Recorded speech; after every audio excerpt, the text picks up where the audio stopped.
who profits, qui veut dire qui profite de l'occupation du nom complet, c'est une association qui était née dans la coalition de femmes et qui, au début, était fondée comme réponse à l'appel palestinien de BDS. Au moment où il y avait au sein de la coalition de femmes de débats internes, on a décidé de voir un peu l'aspect économique de l'occupation et de l'étudier. Donc on a décidé de faire une sorte de recensement des entreprises privées qui sont cotées en bourse et qui donc doivent postuler un bilan annuel. Et voilà, et donc sur ce bilan annuel, nous on le lit, c'est pas toujours intéressant, mais on a trouvé de temps en temps des détails très intéressants. Et en plus, on regarde bien sûr, on va sur le terrain, on recense les entreprises qui se trouvent dans les colonies, dans les zones industrielles des colonies.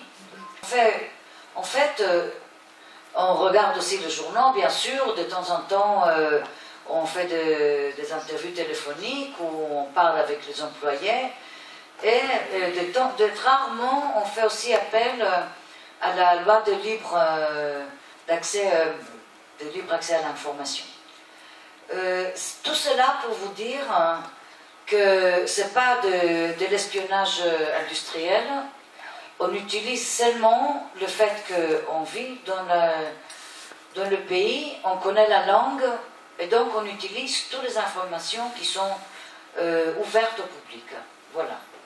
Et donc, on a commencé en 2006, et on a créé une base de données qui comprend maintenant, il comprend plus de 1000 entreprises, 1000 entreprises qui sont dont la plupart israéliennes, mais aussi internationales, et dont on montre sur le site à peu près 500.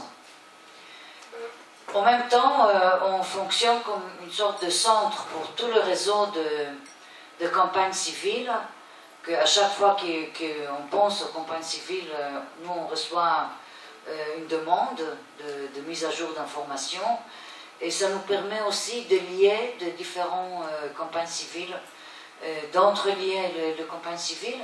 En même temps, on reçoit aussi des demandes de compagnies qui font la consultation au fonds d'investissement, la consultation éthique d'investissement, c'est ce qu'on appelle investissement responsable, socialement responsable, en anglais c'est le IRS.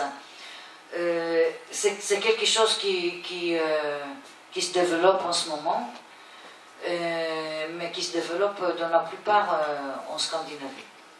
Malgré le fait qu'on appelle l'autorité palestinienne avec ce nom, il y a une occupation très forte et qu'il y a quelques centaines de colonies éparpillées partout qui rendent la vie des Palestiniens impossible.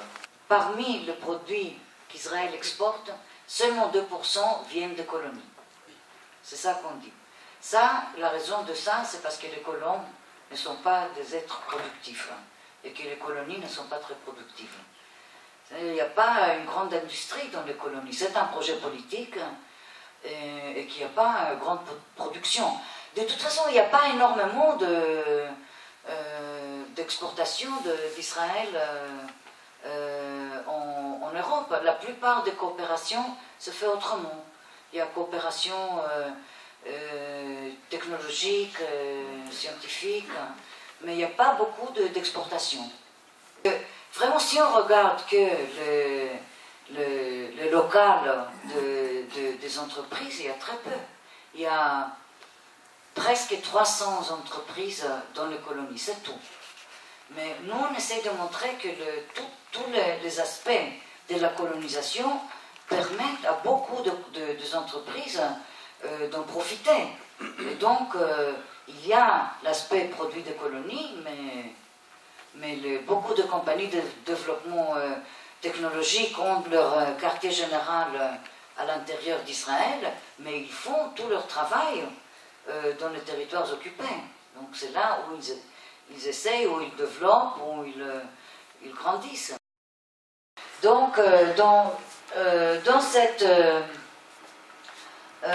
réalité, l'industrie de colonies comprend 3 sous-rubriques. C'est le produit de colonie, la construction dans les colonies, c'est-à-dire la construction de maisons, mais aussi l'infrastructure, les routes, les égouts, l'eau, l'électricité, le mur de séparation, tous les clôtures autour des colonies ou autour des autoroutes qui ne sont pas permis aux Palestiniens. Enfin, toute cette construction rentre dans la construction de colonies. Voilà, services rendus aux colonies, c'est-à-dire encore électricité, éducation, banque, téléphone portable, on va en revenir. Dans l'exploitation économique, on a le fait que le marché palestinien, par le fait qu'il soit coupé par le checkpoint en quelques zones, ce qu'on appelle de Bantoustan, et à des limites, même dans les transports de produits agricoles ou autres, entre différentes parties du terrain palestinien. Donc ils deviennent un marché captif. Ils n'ont pas aussi accès à l'exportation ni à l'importation. Et aussi en résultat des accords économiques signés après les accords d'Oslo, qui s'appelle le protocole de Paris, rend l'économie palestinienne, dans tous ces aspects, un marché captif de l'économie israélienne. Il y a aussi dans l'exploitation économique, il y a l'exploitation de ressources naturelles, comme par exemple les carrières, l'eau,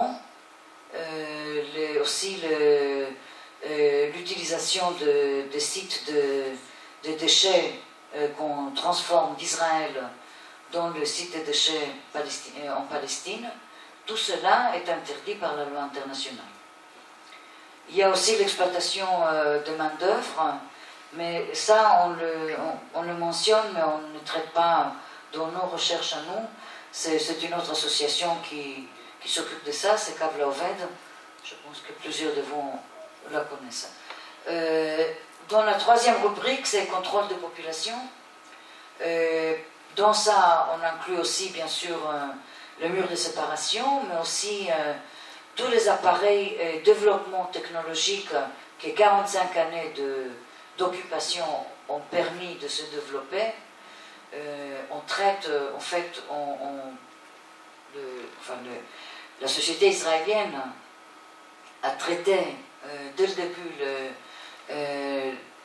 le territoire palestinien occupé comme une sorte de laboratoire d'essai pour toutes sortes de développements technologiques en matière de surveillance, de caméras, de clôtures électriques de toutes sortes.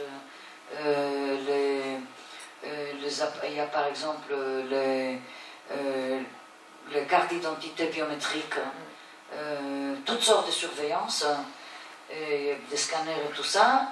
Il y a les drones, il y a toutes sortes de développement technologique qui est considéré comme développement de matière de surveillance qui ne coûte pas en vie humaine. Quand on parle de vie humaine, on parle de soldats israéliens, parce que la vie humaine des Palestiniens ne compte pas.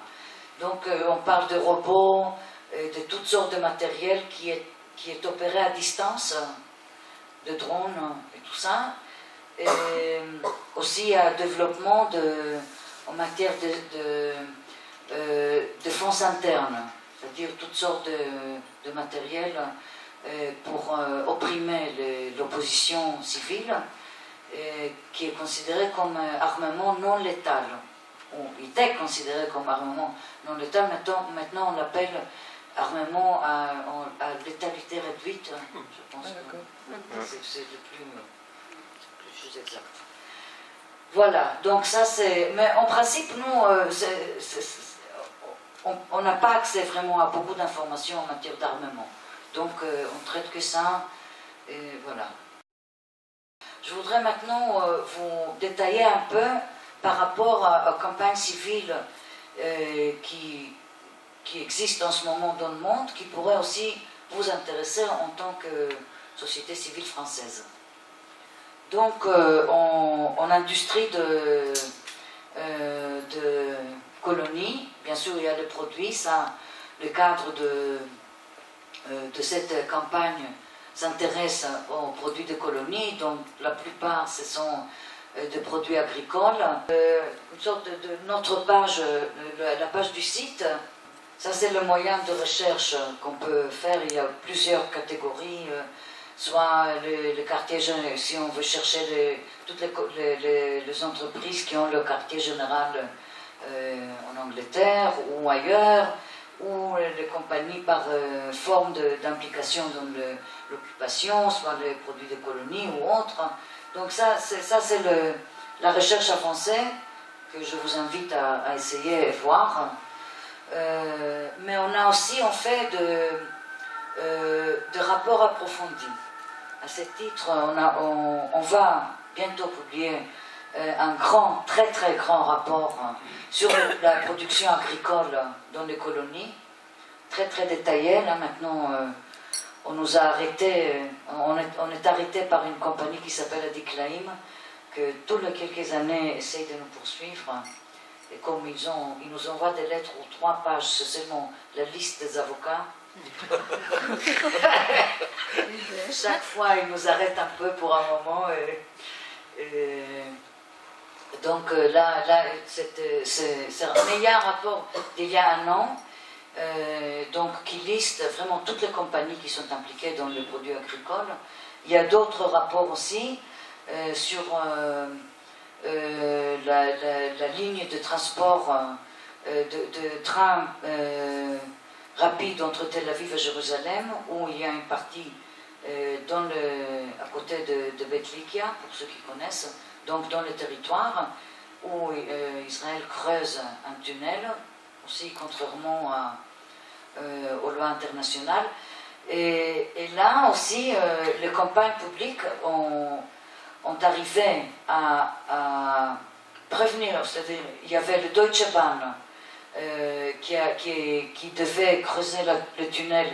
Ils se sont retirés suite aux campagnes civiles. Il y avait une compagnie autrichienne, dont je ne me rappelle pas du nom, qui s'est retirée aussi. Il y a maintenant la compagnie Pizzarotti italienne qui le fait. Il y a une campagne civile en Italie, mais ils n'ont pas réussi à l'arrêter. Nous avons aussi un grand rapport que j'avais la dure tâche de rédiger moi-même sur l'industrie vinicole dans le territoire. C'est en fait une industrie qui s'accroît et se développe énormément, parce qu'en Israël, tout le vin, c'est un peu comme aux États-Unis, c'est pas par terroir, mais par espèce de raisin. Ouais. Donc Merlot, Sauvignon et tout ça.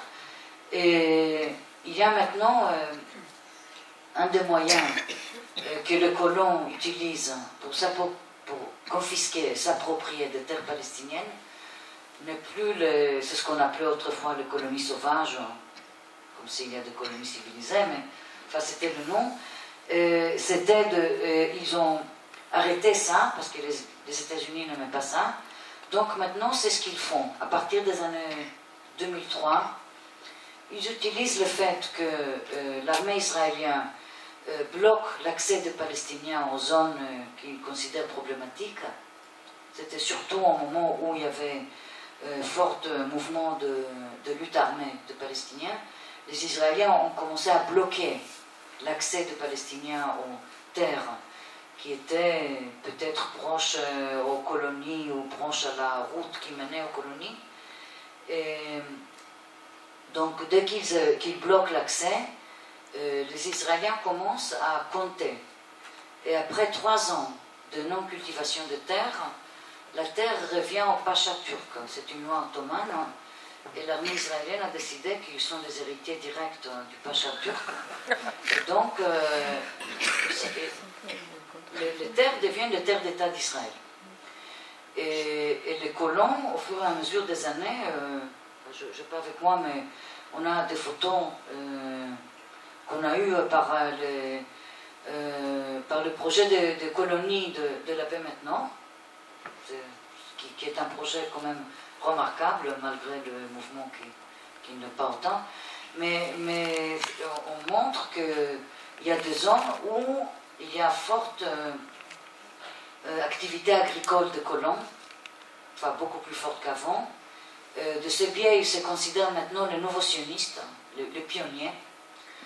Et il y a tout un système qui montre à tel point c'est rentable aussi aux colons. Parce que d'abord, ils reçoivent ces terres sans payer. Ensuite, il y a une partie de l'agence juive qui prépare le terrain. C'est un terrain qui est très caillouteux et difficile à cultiver, mais ça c'est fait par une partie de l'agence juive qui est dédiée à la colonisation et qui ne publie pas ses activités. Donc nous, on ne peut pas savoir, beaucoup de ces activités sont secrètes. Enfin, on n'a pas accès à toute cette information. Après, ils reçoivent des subventions parce que maintenant ils cultivent de vignobles et des oliviers et des dattes. Ça, c'est considéré comme agriculture touristique, subventionnée. Ensuite, comme c'est des cultures récentes, ils font des plantations où on peut utiliser des machines. Il y a encore des subventions parce que ça réduit le devoir d'importer des travailleurs de Thaïlande, comme on fait pour l'agriculture en Israël. Donc déjà encore des subventions parce qu'on réduit l'utilisation de main-d'œuvre.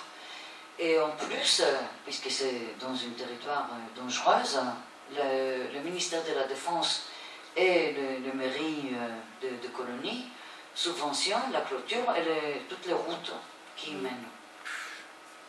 Ça veut dire qu'il y a vraiment, il y a de plus en plus des agriculteurs parmi les colons. Quand je fais ce rapport, je comptais 31 caves dans les colonies, mais en plus, ils vendent les raisins partout en Israël. Et comme on ne peut pas savoir que le vin du Galilée, quand c'est Merlot, on ne peut pas savoir s'il y a dans un certain vin, s'ils utilisent aussi des raisins qu'ils achètent aux colons. Voilà, donc ça par exemple, c'est un produit de colonie aussi. Il y a un rapport très important, très important, que très peu de gens lisent, c'est sur l'implication des banques dans l'occupation. C'est vraiment, c'est en anglais et c'est long, et on vient de le mettre à jour. D'abord, c'est un rapport qui met en cause le protocole de Paris de façon qui n'a pas été faite. Peut-être Jérôme Salin l'a fait, mais je ne pense pas qu'à ce point-là. Et les gens ne le lisent pas, mais c'est vraiment très important. Je vous invite à le lire. Il y a aussi un rapport sur Ahava, donc produits de colonie, produits cosmétiques, qu'on trouve partout et qui vient de la colonie Mitzpah Shalem au bord de la mer Morte. G4S, c'est une compagnie privée de sécurité. C'est quelque chose qui arrive maintenant. En matière de sécurité, il y a privatisation en Israël. Et donc, G4S, qui est une compagnie énorme, je crois que c'est une des plus grandes compagnies multinationales, mais dont la plupart danoises ou suédoises, je ne me rappelle plus laquelle. Et elle a acheté la compagnie israélienne Ashmira, qui s'occupe donc d'assurer les sites de construction dans les colonies, l'entrée dans les colonies. Quelquefois, elle se rejoint aux forces de l'armée dans des checkpoints. et ils assurent aussi une partie de service dans la prison de Ofer, qui est une prison dans la colonie de Pisgat Ze'ev, où on met beaucoup de prisonniers, des arrêtés palestiniens. C'est pas très loin de Ramallah. Ça, donc, c'est le cas Veolia. Veolia, comme vous devez connaître, c'est une compagnie française qui était impliquée de plusieurs façons dans la colonisation israélienne. Là, vous voyez, ça c'est le drapeau de Veolia qu'on a photographié en janvier 2011 dans le site de traitement de déchets dans la vallée du Jourdain, qui s'appelle Tovlin, opéré par Veolia Environnement. Je sais qu'il est ni, d'après nous on a essayé d'avoir des informations récentes avant que j'arrive. Ils sont toujours ceux qui opèrent ce site. En plus, il y a Veolia Transdev qui fait partie de la société CityPass, qui a construit tu peux avancer, qui a construit le tramway qui relie Jérusalem aux colonies de Jérusalem-Est. C'est un projet extrêmement politique qui est là pour justement faire disparaître la ligne verte. C'est vraiment le transport public le plus politique en Israël. En outre, Veolia Transdev possède approximativement 80% d'une autre compagnie qui s'appelle Connex Jérusalem. Ça, c'est la compagnie qui est censée opérer les trains et maintenir les cars à partir du moment où la construction était terminée.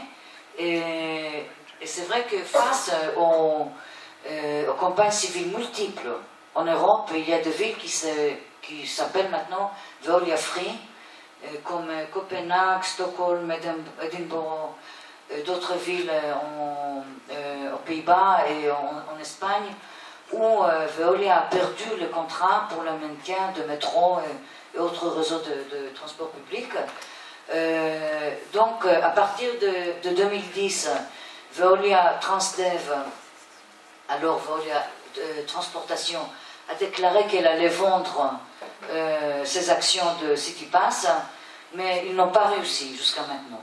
Donc, il y avait un projet récemment, enfin une campagne civile aux États-Unis qui est très importante, de type qu'on ne connaît pas encore en France, des investissements. Le plus grand fonds de pension, enfin de retraite, qui est privé aux États-Unis, mais c'est toutes les pensions des enseignants du secteur public, ça s'appelle TIA-CREF, ils ont désinvesti de Veolia. Ils ont mis une très longue liste de crimes de Veolia qui était la raison de ces désinvestissements, y compris leurs activités dans les territoires occupés et leurs activités en matière de colonisation.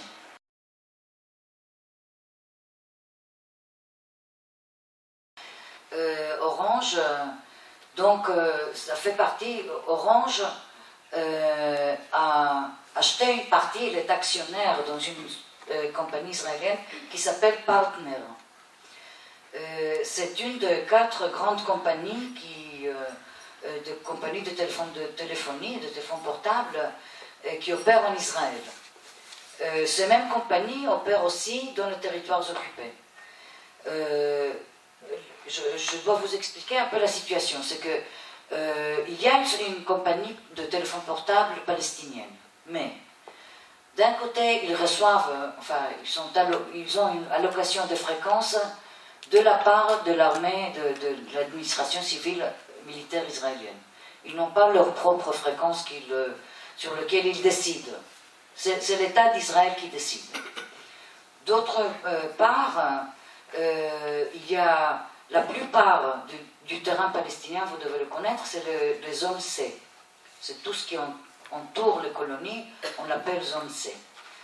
Dans ces zones C, les Palestiniens n'ont pas droit d'ériger des antennes. Donc déjà, leur service est inférieur et ils dépendent des services de compagnies israéliennes que elles ont droit d'ériger et elles le font beaucoup de fois aussi sur des terres privées palestiniennes.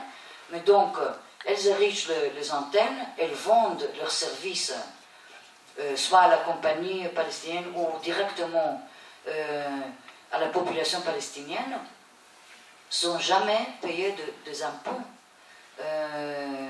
à l'autorité palestinienne.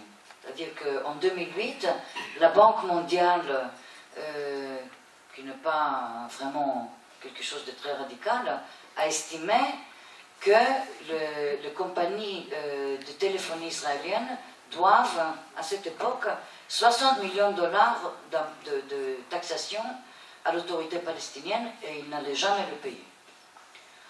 Donc c'est vraiment une sorte de comportement très agressif et colonialiste envers une population. Ça fait partie de notre rubrique de marché captif.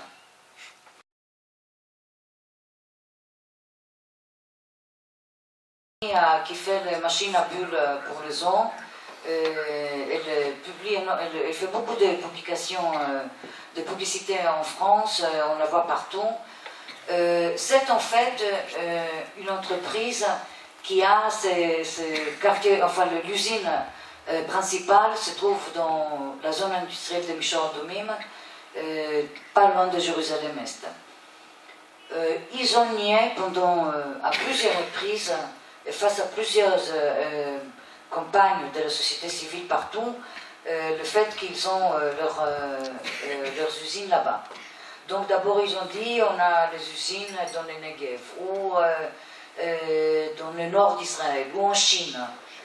Voilà, c'est vrai qu'ils ont des usines partout, mais la fabrication principale se trouve à Michor Adomim. Et donc, puisqu'on a pu nier, là par exemple, on a lu tout leur bilan annuel pour découvrir qu'aucun des autres usines ne fonctionnait à la fabrication.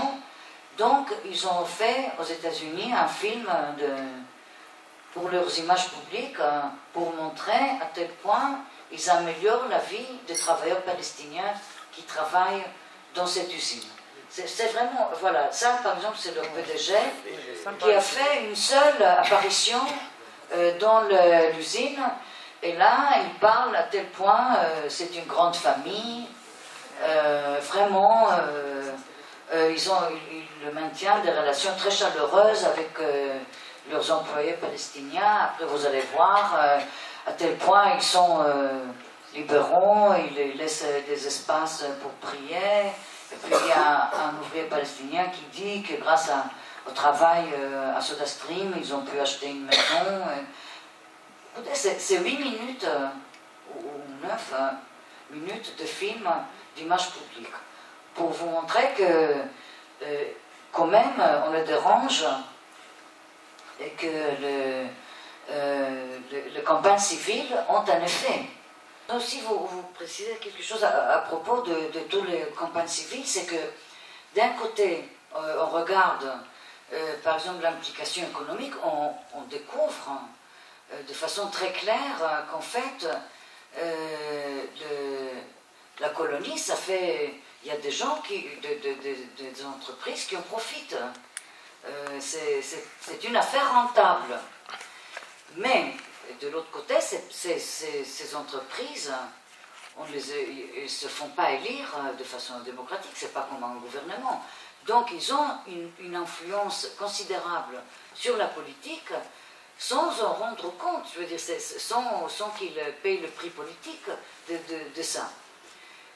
Par contre, nous, en tant que société civile, on peut essayer de les attaquer autrement. C'est-à-dire ils sont aussi fragiles et vulnérables de ce point de vue. Ça nous permet de faire des actions économiques que des fois on ne peut pas par rapport au gouvernement.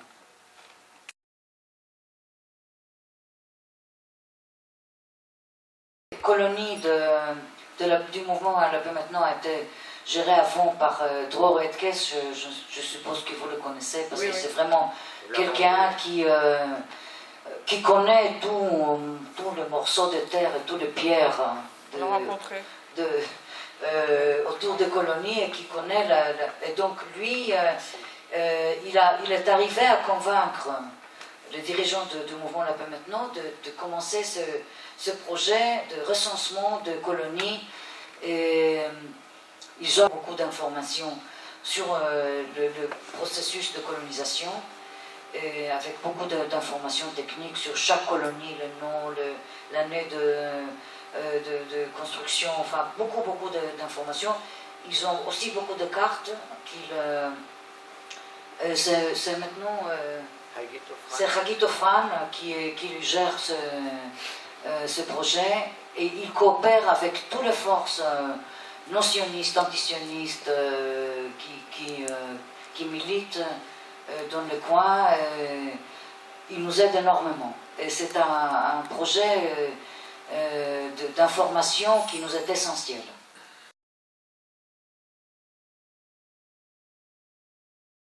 En sorte, on est une minorité, comme vous devez constater, par la composition de gouvernement de ce pays. Mais quand même, il y a un mouvement anticolonialiste, je crois, important.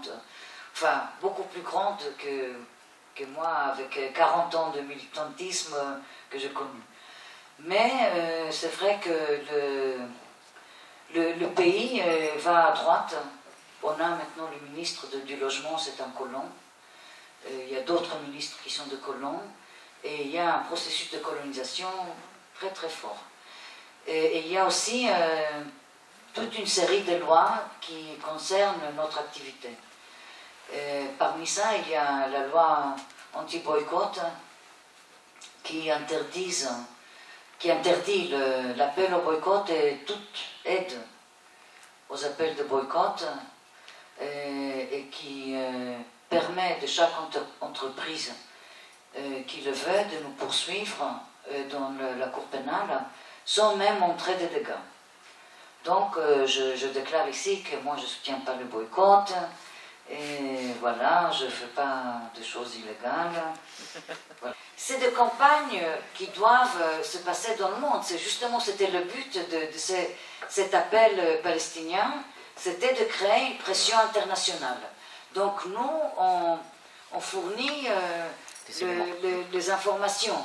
Et des fois, on peut relayer. C'est-à-dire que si on sait que dans une ville, il y a une campagne, et que dans une ville à côté, ils cherchent à faire quelque chose, on peut vraiment aider les réseaux. Mais il y a une petite campagne en Israël qui fait appel aux gens, que les gens de conscience font, de ne pas acheter le produit des colonies. Ça, c'est quelque chose qui existe déjà, ce Gush Shalom qui a commencé, et même la paix maintenant a suivi pendant un moment. Je ne sais pas s'ils le font toujours, à cause du fait que c'est illégal. Mais, je veux dire, vous entrez sur notre site, si vous avez des questions sur quelque chose, si vous voulez savoir si un produit c'est un produit de colonie ou non, c'est facile à savoir. C'est vrai qu'Israël bénéficie d'un statut extraordinaire à ce sujet. Tout l'État d'Israël, dès les 2 années d'Oslo, bénéficie d'un statut spécial. C'était fait à l'origine pour l'encourager de prendre le chemin de la paix. Le problème reste que tant qu'Israël ne le fait pas, elle ne paye pas, elle ne subit pas de réprimandes ou limitations à ces statuts, malgré le fait qu'elle ne remplit pas tous ses engagements d'origine. Voilà. Alors, mais parmi dans les accords d'Horizon 2020, Israël va investir 1 milliard et recevoir 1,5 milliard pendant 7 ans, dans le cadre de ces accords de coopération scientifique. Comment ça se fait? Il faudra vous demander pendant les élections à l'Union européenne. Il y a plusieurs projets de créer des zones industrielles que nous, on attend avec beaucoup d'angoisse.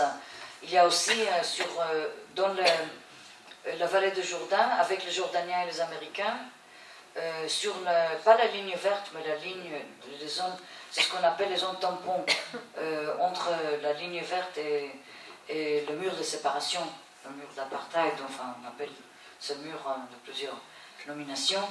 Mais donc, le problème avec ces zones, je crois qu'il y en a un, c'est pas loin de Tulkarem, c'est Nitzane Shalom, déjà. Ah, oui. D'un côté, il donne du travail aux Palestiniens, mais c'est des zones où il n'y a aucune législation qui protège les employés. Et c'est des zones sans impôts, enfin, c'est vraiment de no man's land. Absolument, oui. Et c'est vraiment nocif pour point de vue environnement, mais aussi conditions de travail.